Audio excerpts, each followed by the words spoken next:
ಇವತ್ತು ಒಬ್ಬ ವಿಶೇಷ ಅಪರೂಪದ ಬಹುಮುಖ ಪ್ರತಿಭೆ ರಮೇಶ್ ಸಾಹಿತ್ಯ ಲೋಕಕ್ಕೆ ಕುವರ ಯಲ್ಲಪ್ಪ ಈ ಕಾವ್ಯನಾಮದಿಂದ ಅನೇಕ ಕವಿತೆಗಳನ್ನು ಬರೆದು ಈಗಾಗಲೇ ಪ್ರಕಟಿಸಿ ಸಾಹಿತ್ಯ ಲೋಕಕ್ಕೆ ಪರಿಚಿತರಾಗಿದ್ದಾರೆ.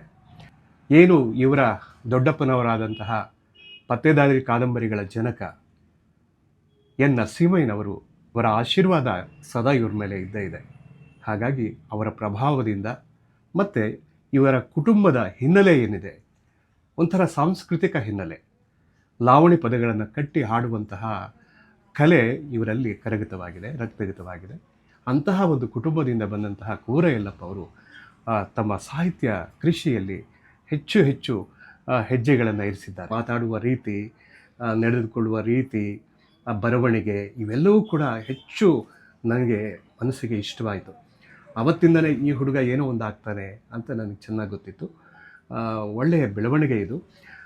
ನಿಮಗೆ ಬಹಳ ಈ ಥರ ಸಾಹಿತ್ಯದಲ್ಲಿ ಹೆಚ್ಚು ಹೆಚ್ಚು ಕೆಲಸ ಮಾಡುವಂಥವರು, ಕನ್ನಡಕ್ಕೋಸ್ಕರ ಕೆಲಸ ಮಾಡುವಂಥವರು ಬೇಕು ಈ ಸಮಾಜಕ್ಕೆ ಬೇಕಾಗುತ್ತೆ. ನೀವು ಬರೀ ಭಾಷೆ ಮಾತ್ರ ಅಲ್ಲ, ಸಂಸ್ಕೃತಿಯನ್ನು ಉಳಿಸುವಂತಹ ಕೆಲಸವನ್ನು ಸಹ ಮಾಡ್ತಾಯಿದ್ದೀರಿ.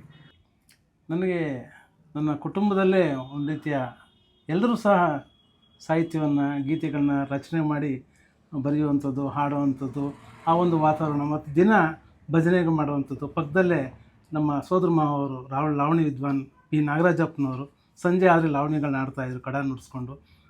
ಮತ್ತು ಹೀಗೆ ಸಾಹಿತ್ಯ ಪರಂಪರೆ ಸುತ್ತ ಆ ಒಂದು ವಾತಾವರಣದಲ್ಲೇ ಬೆಳೆದಿದ್ದರಿಂದ ನನಗೆ ಭಾಳ ಸಣ್ಣ ವಯಸ್ಸಿನಲ್ಲೇ 2ನೇ ಕ್ಲಾಸಲ್ಲಿದ್ದಾಗೆ ನಾನು ಬರೀಲಿಕ್ಕೆ ಪ್ರಾರಂಭ ಮಾಡಿದವನು. ಹಾಗೆ ಕವನ, ಚುಟುಕು, ಲಾವಣಿ, ಭಕ್ತಿಗೀತೆ ಮೊದಲಾದವುಗಳನ್ನ ಪ್ರಕಾರಗಳಲ್ಲಿ ಬರೆದಿದ್ದೇನೆ. ಮತ್ತು ಹವ್ಯಾಸಿ ಗಾಯಕ ಸಹ. ಜೊತೆಗೆ ಸಮ್ಮಿಲನ ಕಲೆ ಸಾಹಿತ್ಯ ಸಾಂಸ್ಕೃತಿಕ ವೇದಿಕೆ ಅಂತ ಹೇಳಿ ಒಂದು ವೇದಿಕೆಯನ್ನು ಸ್ಥಾಪನೆ ಮಾಡಿ ಇದುವರೆಗೂ ಸುಮಾರು 350ಕ್ಕೂ ಹೆಚ್ಚು ಕಾರ್ಯಕ್ರಮಗಳನ್ನ ಸರಳವಾಗಿ ಮಾಡ್ತಾ ಬಂದಿದ್ದೇವೆ.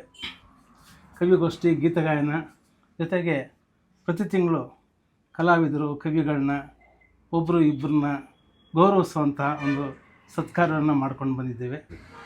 ನನ್ನ ತಾಯಿ ಅಂತೇಳಿ ಕವನ ಸಂಕಲನ, ನನ್ನವಳು ಕವನ ಸಂಕಲನ, ನೊಂದ ಜನಮನ ಕೂಗು ಕವನ ಸಂಕಲನ, ಹನಿ ಹನಿ, ಹನಿ ಸೋನೆ, ಹನಿಗವನ ಸಂಕಲನ ಮತ್ತು ಅನೇಕ ಸಂಗ್ರಹ ಕೃತಿಗಳು ಸೇರಿ ಒಂದು 28 ಕೃತಿಗಳಾಗಿವೆ.